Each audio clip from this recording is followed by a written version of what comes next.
Goa base येथील दत्त मंदिरासमोरील व्यस्त रस्त्यावर तेल सांडल्याने अपघाताचा गंभीर धोका निर्माण झाला होता. 2 लिटरच्या तेलाच्या पिशवी रस्त्यावर पडल्याने तेल पसरले आणि वाहन चालकांसाठी तो भाग निसरडा बनला होता.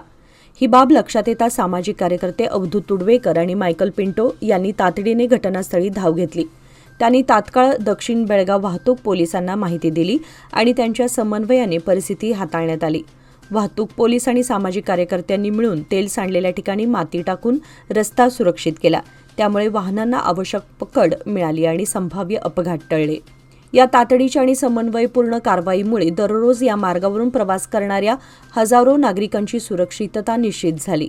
दक्षिण बेळगाव वाहतूक पोलिसांच्या तत्परतेचे आणि जनहितासाठीच्या कार्याचे नागरिकांकडून कौतुक करण्यात येत आहे. सामुदायिक सुरक्षितता ही सर्वांची जबाबदारी आहे आणि यशस्वी टीमवर्कमुळेच हा मोठा अनर्थ टळला अशी भावना यावेळी व्यक्त करण्यात आली.